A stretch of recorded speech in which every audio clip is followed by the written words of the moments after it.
Hey, good morning everybody. Welcome back to my YouTube channel. I just wanted to give a final update on this GF-25 and the performance of the GF-25 by GForce Arms.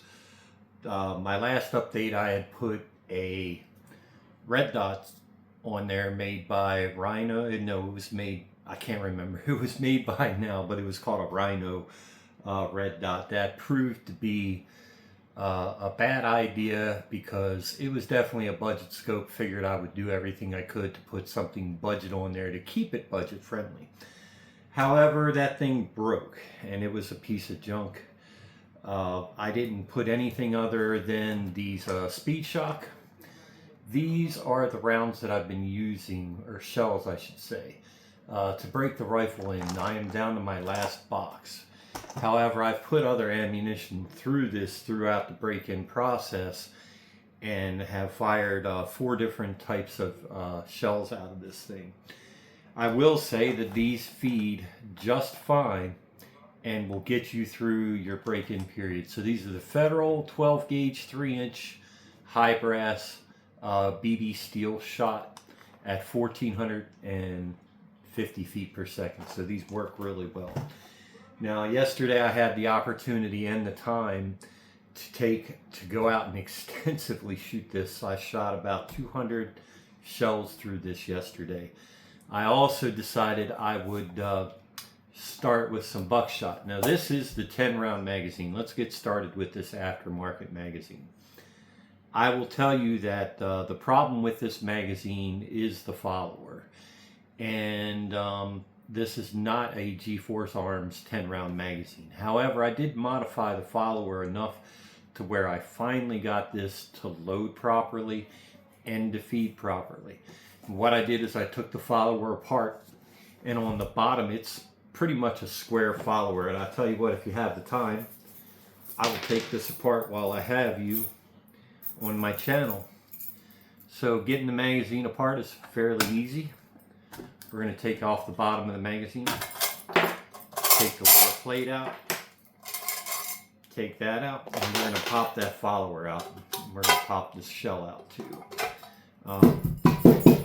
The problem with the follower is it doesn't have a good track like an AR-15 follower.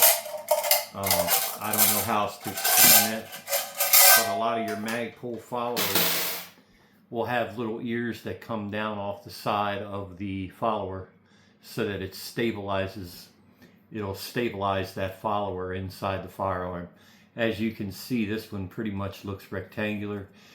This is part of your lockback system for the bolt. That is spring loaded, but what I ended up doing is along the edges of the follower, it was just pretty much squared off and it had a lot of burrs on there. What I did is I took a razor blade and cut down the edges to round them out. Rounding the edges really helped a lot to keep it from catching, because these magazines kind of end up leveling out once you get the shotgun shells in there. The more you put in there, the more that kind of has a tendency to go down, and they did round this edge here, but it creates a lot of friction on the edge of the magazine as it's dropping. So as you're loading your shotgun shells, this thing is constantly starting to twist inside here until it gets to this curve here. Then it'll start going back. Now with traditional followers, that stabilizes it when you have those little ears. I do believe the reason they can't put these on here is if they tried to put those stabilizers in, you wouldn't be able to fit 10 rounds into the magazine. So that being said, I did modify it. I was able to load the 10 rounds into the magazine. I did oil the channel inside and part of the magazine to make sure that it would give this the least resistance as possible, and it fed pretty well. I will tell you that over time, if you oil it enough, especially the follower, it'll start to get a little bit of leeway to where it'll start to work flawlessly. So unfortunately, kind of makes this useless out of the box. I'd recommend that you go with GForce Arms 10-round magazines in order to help the process so you're not having any jam issues and feeding issues. Now, once again, with the shotgun itself, let's lower our camera here a little bit. With the shotgun itself, I will tell you this thing has not misfired. I've only had one failure to feed. It was almost like the round itself was kind of undergassed. So that caused one failure to feed on the 5-round magazine, and since then I've had no trouble with it. Now here's where things get really fun. This is an optic I had. This is a Firefield Rapid Strike 1 to 6 low power variable optic, lpvo. This was rated for 338 lpvo, and they're saying now it's been years since I fired a 3038. I think I've shot one once, and I knew it was a high recoil rifle, but did not realize that supposedly that rifle recoils worse than a shotgun. However, this shotgun is high recoil. The only time it doesn't have a high recoil is if you put the light loads in there, and I can tell you right now, the light loads, you're going to be one at a time. I just was trying to see where I was in the process. So the light loads would be failure to feed.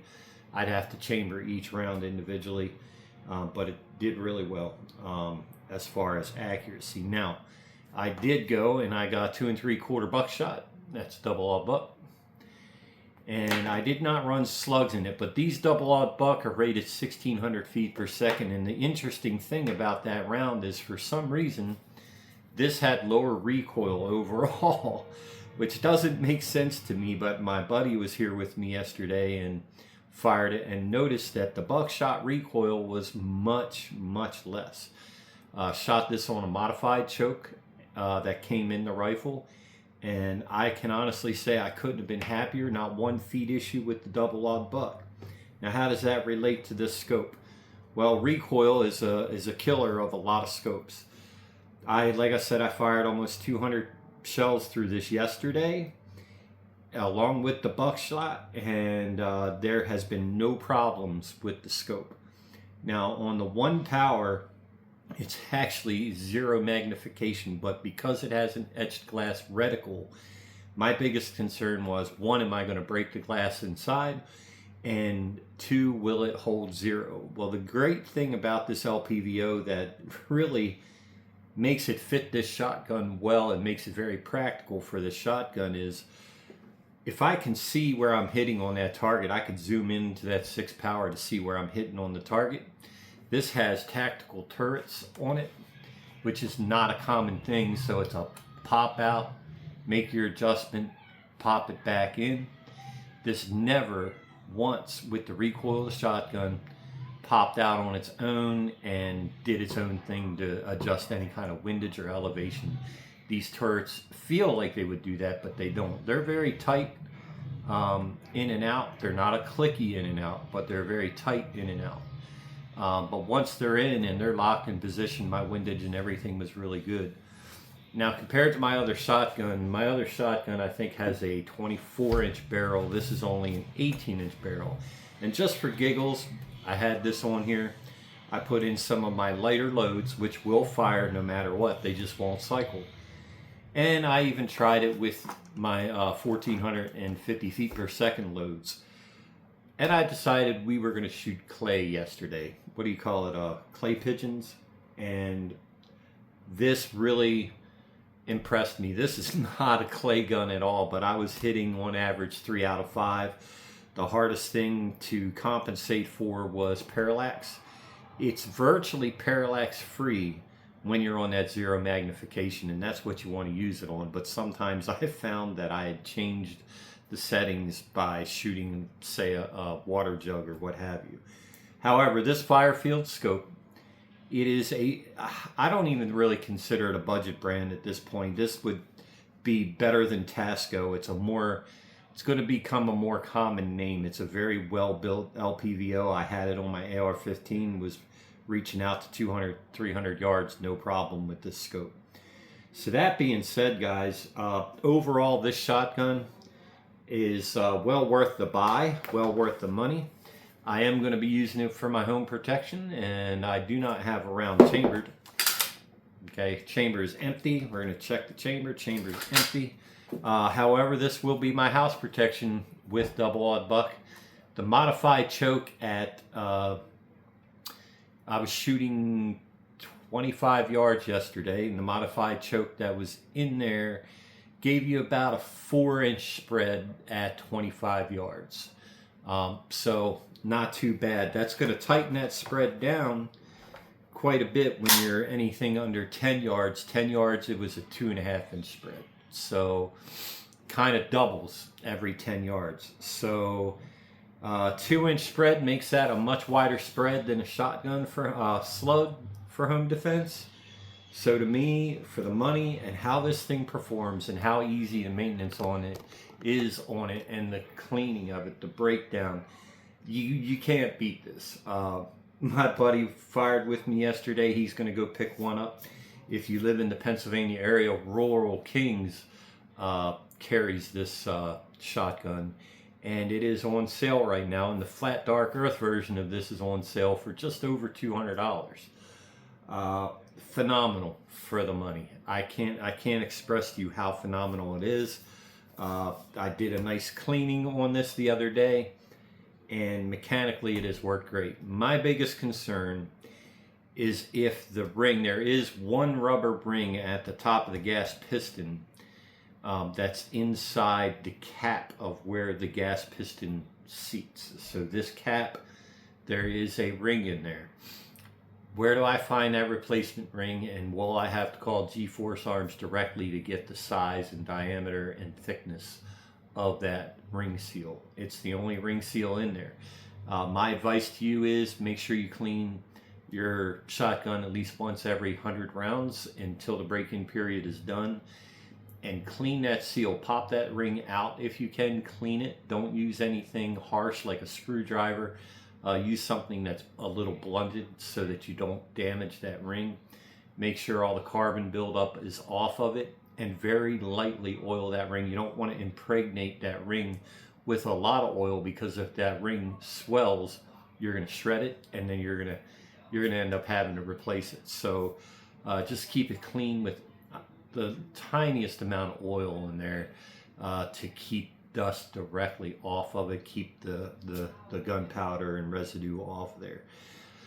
That being said, guys, I can't tell you how happy I am with this setup.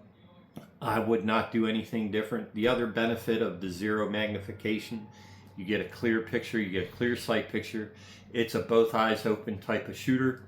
Open both eyes, look through that scope, quick target acquisition, and it just performs. It performs. The shots are consistent. The feeding is consistent. And I'm just blown away at the budget shotgun that I thought, this would be okay.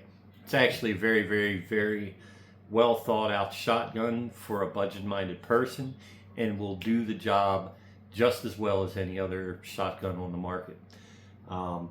That being said, red dots will work, and I have no other complaints or gripes. I hope you guys learned with me through this process. There's a lot of mistakes that I've made on here that I was excited to get this review done on this shotgun, but after having it for 2 weeks, 3 weeks now, I'm there with it, and glad to have been able to share this experience with you guys.